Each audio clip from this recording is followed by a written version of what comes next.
قبل ما ابدا الفيلم يا صديقي عاوز اقول لك اني جايب لك فيلم جامد جدا. كل اللي عليك تركز معايا تسمع القصه للنهايه، وبدون ما اطول عليكم صلوا على النبي ويلا بينا نبدا. بتبدا الاحداث في فتره صعبه جدا من تاريخ الهند. بنعرف ان المغول مسيطرين على اجزاء كبيره جدا من العالم، والمشكله بقى ان المغول دول كانوا في منتهى الشراسه، واي مكان بيهجموا عليه بيجيبوا عليه وطيه، ودي حاجه خلت ناس كتير يبقوا دايما خايفين منهم، لدرجه ان في هنود كبروا دماغهم وباعوا قضيتهم وبلدهم وبقوا بيساعدوهم في تنفيذ المهام بتاعتهم. وفي يوم بتشوف عدد من الخونة الهنود وهم بيتكلموا مع بعض، وطبعا ما كانش فارق معاهم اي حاجه، لانهم متاكدين انهم لو تورطوا في اي مشكله فاكيد المغول يعني هيطلعوهم منها، وعشان كده كانوا مروقين على حالهم، اللي بيعمل مساج واللي بيهزر مع التاني وكل حاجه تمام. بس فجأة عرفوا إن في عدد من الجيش اللي ضدهم، واللي هو طبعا عبارة عن الجنود المخلصين للهند، وصلوا المكان. ومش دي المشكلة، لأن المشكلة الحقيقية هي إن الجيش ده قائده مش أي حد، لكنه شيفاجي الرهيب اللي بيعمل من كل أخصامه كنافة بالزبيب. وبيني وبينك كده بمجرد ما الهنود الخاينين عرفوا إنه موجود كانوا هيعملوها على روحهم، بس حاولوا يعني يضحكوا على نفسهم ويحسسوا بعض إن الدنيا تمام وإنهم هيعرفوا يتعاملوا. بس في الآخر جابوا ورا زي الحريم، وقرروا إن أفضل حاجة يعملوها في الوقت ده هو إنهم ينزلوا الصدادات بتاعة القلعة الخاصة بيهم. بس طبعا الكلام ده هناك مش هنا، عشان كده بنشوف شيفاجي بعد ما قدر يعدي الحواجز بحصانه وقرر يعرف كل واحد فيهم تمامه. وبالرغم من إن عددهم كان كبير جدا، لكن الكلام ده ولا شغل شيفاجي، اللي دخل عليهم بسيفه المخيف وفضل يخرط فيهم زي البلوبيف. وبعد ما عمل معاهم السليمة وصل للقائد بتاعهم، والمواجهة بينهم كانت شرسة جدا. وبالرغم من قوة شيفاجي لكنه اتفرهد من كتر المعارك اللي قبل القائد ده، وعلشان كده القائد في النهاية نجح في انه يرميه للأسد، بس ولا فرق معاه، وحتى الأسد شيفاجي اداه، ومن غير أي خوف ولا قلق سحب الخنجر بتاعه وبدأ يقاتل الأسد لحد ما قدر يكسر له فكه وينتصر عليه وسط ذهول الكل. وطبعا مش محتاج اقول لك مفاجأة قائد الهنود الخونة كانت عاملة ازاي لما فجأة لقى شيفاجي واقف قدامه. هو طبعا كان معتقد ان شيفاجي بقى لحمة مفرومة في الوقت ده، وعشان كده شيفاجي اقنعه انه لسه عايش، وده ما كانش غير عن طريق انه عمل مع السليمة هو كمان، عشان شيفاجي ورجالته يقدروا يعلموا على الهنود الخونة في مكانهم ويخلعوا من غير اي مشاكل. وبعد المعركة شيفاجي بيتكلم مع المساعد بتاعه، وبنلاحظ من كلامه قد ايه شيفاجي بيحب بلده جدا ومستعد يضحي عشانها بأي حاجة. وبالرغم من انه هو ورجالته يعتبروا لوحدهم بعد ما الخاينين باعوا القضية، لكن شيفاجي كان بيستحمل كل حاجة قصاد انه يشوف الهند حرة. وبالرغم من ان حياة شيفاجي صعبة جدا ومعظم الوقت في حياته اصلا متعرضة للخطر، لكن اجمل حاجة فيها هي مراته بانداج، واللي كانت بتعشقه مش بس بتحبه، ودايما في ظهره وبتدعمه. طبعا انا مش محتاج اقول لك بقى قد ايه الشعب كانوا بيحبوه وشايفين دايما ان الامل فيه، وانه الوحيد اللي قادر يخلصهم من المغول ومن الخونة. بس بيني وبينك كده مش 100% من الناس يعني كانوا بيحبوه، وده لانه كان في وسط رجالته مجموعة من الناس اللي سياسات شيفاجي مش عاجباهم، وكانوا شايفين انه لو فضل ماشي على نفس الطريق ده هيلبسهم في حيط في النهاية، خصوصا بسبب الفوارق الكبيرة جدا اللي بينهم وبين جيش المغول. وفي يوم واحد من الناس دول بيتكلم معاه وهو قاعد مع رجالته، وبيقول لشيفاجي انا شايف يعني انها طيبة كده ومش لازم ندخل معارك تاني ضد المغول. وقتها شيفاجي قال له كل واحد يتكلم عن نفسه، لو انت عادي بالنسبة لك ان المغول يدخلوا هنا في يوم من الايام ويدوسوا على وشك انت واللي منك فعادي بقى وانت حر، لان الكرامة ملهاش قطع غيار، لكن انا بالنسبة لي وبالنسبة لباقي رجالتي هفضل مكمل في الطريق ده لحد اخر نفس ليا. والمفاجأة الكبيرة بقى يا صديقي هي ان في حد ما كانش يخطر على بال شيفاجي مش عاجبه برضه اللي شيفاجي بيعمله، والمرة دي بقى ما كانش اي حد، دي امه. عشان كده كل اللي مش عاجبهم اللي شيفاجي بيعمله كانوا بيسخنوها عليه من وقت للتاني، وبيقولوا لها عقل ابنك وخليه يفكه من فتحة الصدر دي قبل ما نتخيط كلنا. لكن شيفاجي يا صديقي ولا كان معتمد الكلام ده بمليم، وكان مكرر مع كل الأخصام يبقى غشيم. بتعدي الأيام والدنيا بتبدأ تهدى شوية، لدرجة إن المساعدين بتوع شيفاجي اللي مش عاجبهم سياسته حسوا إنه كلامهم ممكن يكون أثر عليه شوية، وإنه خلاص قرب يصرف نظر عن معاركه ضد المغول. بس ولا كان في منه الكلام ده يا صديقي، وبنتأكد من كده لما في يوم بيوصل واحد من الجواسيس بتوع شيفاجي للقصر علشان يبلغوا بتحركات المغول. وساعتها شيفاجي بيطلب من رجالته يجهزوا ويجهزوا جيش، ودي طبعا حاجة بتخلي اللي مش بيحبوه قفاهم يأمر عيش. وقبل ما شيفاجي يطلع للمعركة بنشوف بانداج اللي طبعا كانت بتقضي وقت صعب جدا، لأنها في كل مرة جوزها بيخرج فيها حرفيا مش بتبقى عارفة هي هتشوفه تاني ولا لأ، لكنها بتحاول ترمي خوفها ورا ظهرها وبتبدأ تتكلم معاه وبتقول له عاوزاك تبقى عارف إنه مستحيل أقدر أعيش من غيرك، أنا واثقة إنك لو حطيت ده قدام عينيك هتخلي بالك من نفسك. اوعدني انك ترجع سليم وبخير، وخلي بالك من نفسك، انا لولا اني عارفه ان بلدنا محتاجاك مستحيل اسيبك تبعد عني لحظه واحده. وقتها صديقي شيفاجي بيتاثر جدا بالكلام وبيوعدها انه هيرجع لها زي الفل. لكن وقبل ما تبدا المعركه شيفاجي بيعرف ان المغول والهنود الخاينين طالبين يعملوا معاه شويه مفاوضات عشان يوصلوا لحل، بدل ما هم عمالين يحطوا على بعض كده كل شويه. وقتها صديقي شيفاجي بيدخل الخيمه عشان يشوف الكلام على ايه، بس طبعا هو كده كده بيحارب مجموعه من الخونه يعني، فعادي جدا يتغدر بيه. وفعلا ده اللي حصل يا صديقي. وبمجرد ما دخل خيمه المفاوضات اتفاجئ بهجوم عدد كبير جدا من الفرسان اللي كانوا مقررين يغفلوه بعد ما بعدوه عن رجالته. بس شيفاجي ولا اشترى من الكلام ده، بالعكس ده اتنرفز واتضايق جدا، ودي حاجه ما كانتش في مصلحه اي حد. ومن غير اي مقدمات شيفاجي قرر يدوقهم مرار اشد من اللي فات. فضل يقتل فيهم واحد ورا التاني ولا كأنه بيعمل أي حاجة. ولما واحد منهم جت معاه بشبحنة شيفاجي رفعه من على الأرض وقسمه نصين من غير أي رحمة. وبعد ما القائد بتاع الخونة دول عرف باللي حصل لرجالته قرر يدخل الخيمة عشان يتكلم مع شيفاجي، وفضل يقول له خلي بالك العملية مش سهلة كل اللي انت عامله ده، وهتقع قريب وقريب قوي كمان، وخليك فاكر كلامي لأن معظم اللي حواليك لا طايقينك ولا طايقين السياسات بتاعتك أساسا، وكلهم لو جات لهم أي فرصة هيخلصوا عليك. وبالرغم من ان شيفاجي كان عارف فعلا ان في جزء من الناس اللي حواليه مش حابينه، لكنه ما كانش مصدق الكلام بتاع قائد الخونة، وعلشان كده قال له ولا في منه الكلام ده، وفكك من اللي انت عمال تغنيه لانه مش داخل دماغي. بس وقتها صديقي قائد الخونة فاجئه مفاجأة كبيرة جدا، وطلع له وثيقة من معاه أمه نفسها هي اللي كاتباها عشان شيفاجي يتصدم صدمة كبيرة جدا ويعرف ان فعلا في عدد كبير من الناس اللي حواليه مش حابينه بما فيهم أمه. وقتها طبعا كان في صراع كبير جدا بينه وبين نفسه، وما كانش عارف لو هو اللي بيعمله ده هو فعلا الصح ولا المفروض انه يعني يسمع كلام اللي حواليه ويدفن راسه في الرملة.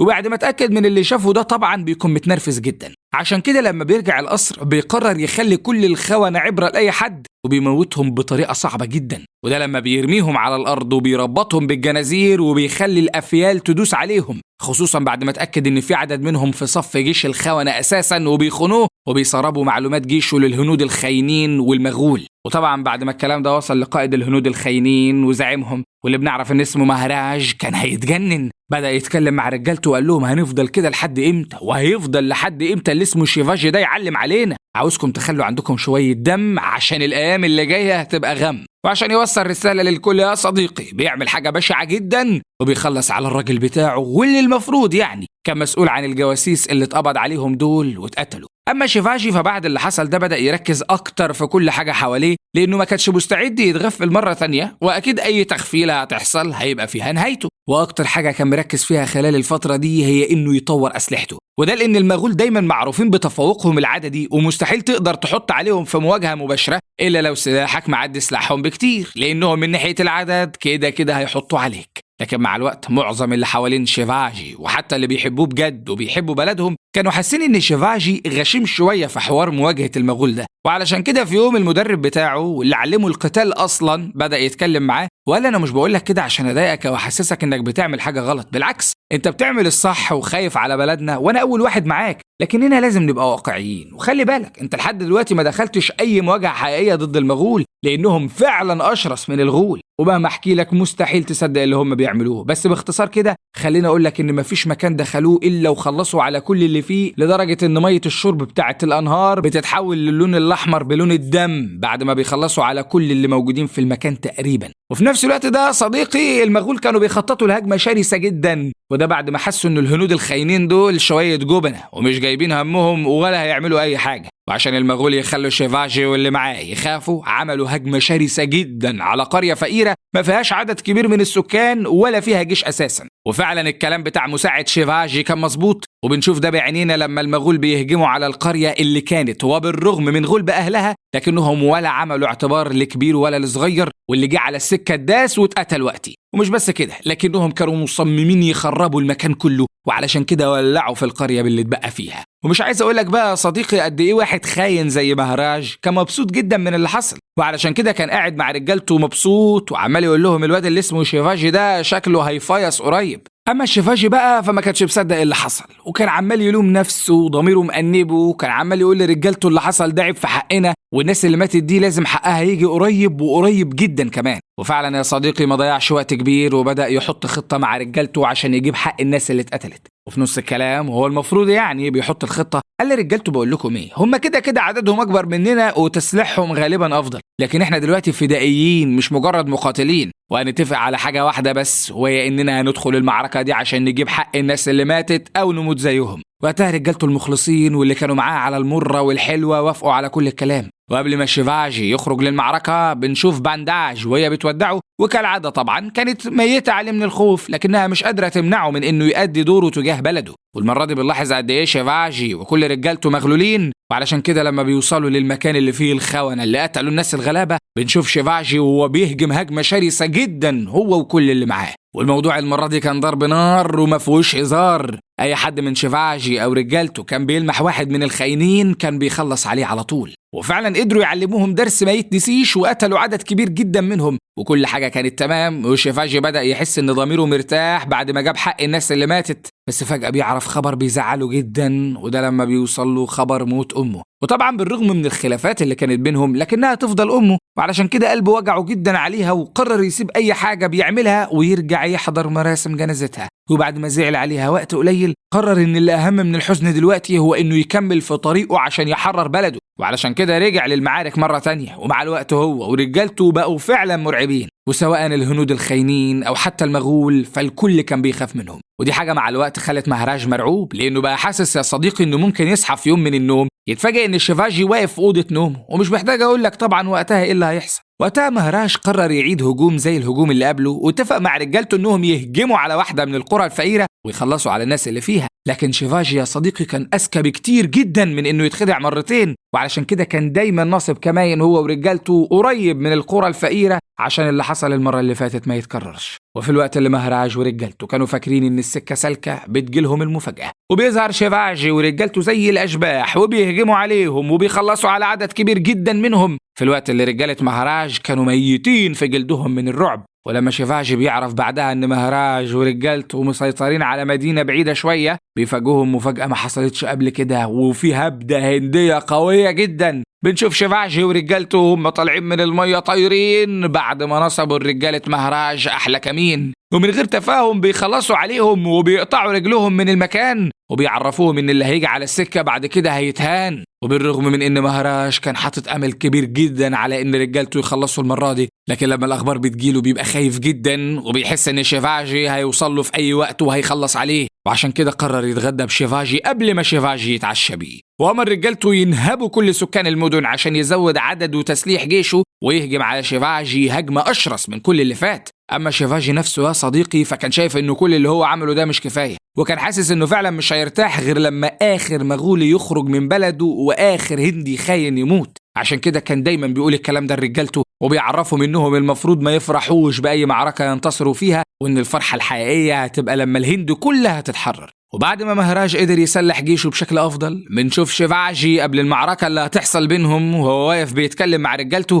وبيقول لهم بدأنا الطريق ده مع بعض وهنخلصه مع بعض، كل واحد فيكم يجيب اخره لحد اخر نفس جواه، لان تحرير الهند اكيد مش هيبقى بالساهل. وفي نفس الوقت ده مهراج قرر يعمل حاجة مختلفة، وعلشان كده المرة دي هو اللي هجم على شيفاجي وما استناش ان شيفاجي هو اللي يهجم عليه، عشان رجالة شيفاجي يتفاجئوا بوصول رجالة مهراج لحد القلعة بتاعتهم. ومش عايز اقول لك ان دي كانت مفاجأة كبيرة جدا بالنسبة لهم، لان اول مرة واحد جبان زي مهراج يتجرأ على حاجة زي كده. وقتها لاحظنا ان الاول مرة شيفاجي نفسه يتفاجئ ويتصدم من حاجة، لكنه قرر ما يشغلش باله وقال لنفسه وللمساعد بتاعه احنا كده كده حياتنا مش فارقة معانا في حاجة، هنحارب لحد اخر نفس جوانا وزي ما تيجي تيجي بقى. وبالرغم من ان رجالة شيفاجي كانوا صادين مع رجالة مهراج على البوابة، لكن الكترة تغلب الشجاعة يا صديقي. بعد وقت قليل رجالة مهراج قدروا يقتحموا القلعة فعلا. وقتها بنشوف شيفاجي بعد ما خرج من الأوضة بتاعته وهو ماسك سلاحه ومقرر ان رجالة مهراج من الدنيا كلها يرتاحوا. بيبدأ ضدهم في قتال شرس جدا وبيخلص على عدد كبير جدا منهم، وفي نفس الوقت لما رجالته بيشوفوا قد ايه شيفاجي مسندل بيتشجعوا هم كمان، وكل واحد منهم بيجيب اخره في القتال. وبالرغم من ان القتال كان صعب جدا المرة دي، لكن اللي كان اصعب على شيفاجي هو انه خسر عدد كبير من رجالته المقربين واللي كانوا فعلا معاه من اول المشوار لحد اخره. لكنه يا صديقي قرر يحول الوجع ده لطاقة انتقام، وقرر ان رجالة مهراج على بطنها هتنام ورجع يقتل فيهم بشكل أعنف من الأول وقال لهم سواتكم معايا شكله مطول. بس هو بالرغم من شجاعة شيفاجي لكن رجالة مهراج كانوا ناويين المرة دي يخلصوا عليه، عشان كده ما شغلوش بالهم برجالته ولا حوطوه بعدد كبير جدا. لكن شيفاجي ولا شغل باله واللي جاله اداله. بس بيني وبينك كده يا صديقي في النهاية رجالة مهراج قدروا يسيطروا عليه، كلبشوه بالحديد وبدأوا يطعنوه بالسيوف، وللأسف قدروا انهم يمسكوه وخلوه مش قادر يقاوم ولا عارف يعمل معاهم حاجة. وبمجرد ما أحكموا سيطرتهم عليه نقلوا الخبر بسرعة جدا لمهراج اللي حرفيا كان طاير من الفرحة وبيتمنى انه يطير بجد من مكانه عشان يشوف شيفاجي اللي شكله كده خلاص جه اوانه.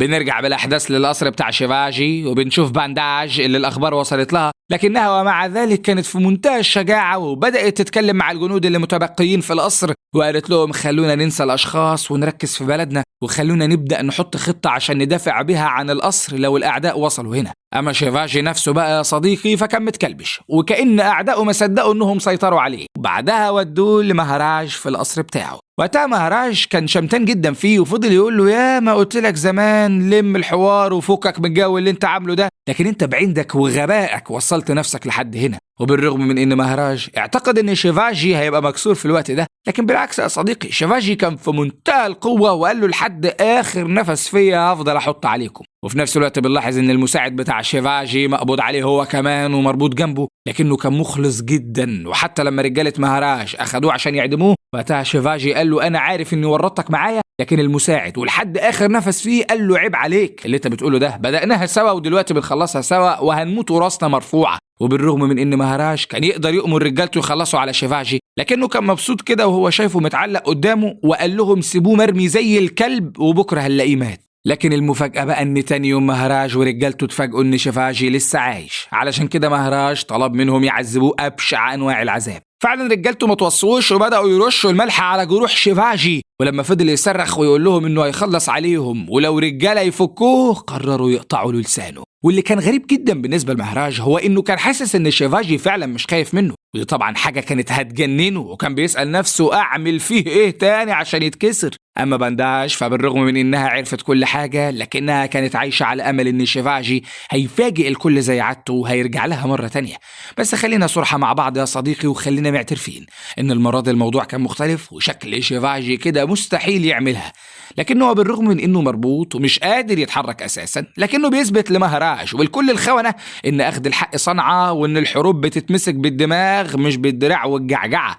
عشان كده هو في الوقت اللي مهراج المفروض يعني انه فيه في قصره وسط رجالته بنعرف ان واحد من رجالة شيفاجي قدر يدخل وسط رجالة مهراج وكمان سمم له الاكل.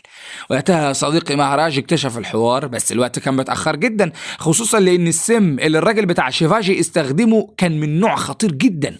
وبعد ما مهراج عرف قتل الراجل بتاع شيفاجي وبعدها على طول مات. وبعدها بنشوف شيفاجي وهو لسه مربوط مكانه وكان واضح خلاص يا صديقي ان حياته انتهت، وفعلا بنتأكد انه مات. وصحيح موته كانت صعبة لكنها مشرفة بعد ما قضى حياته كلها بيدافع عن قضية وعاوز يجيب الحرية لبلده ويقضي على الخونة اللي فيها. هنا بيخلص فيلمنا، فما تنساش بقى لو الفيلم عجبك حط لايك، سيب كومنت جميل واشترك في القناة عشان يوصل لك كل جديد. سلام.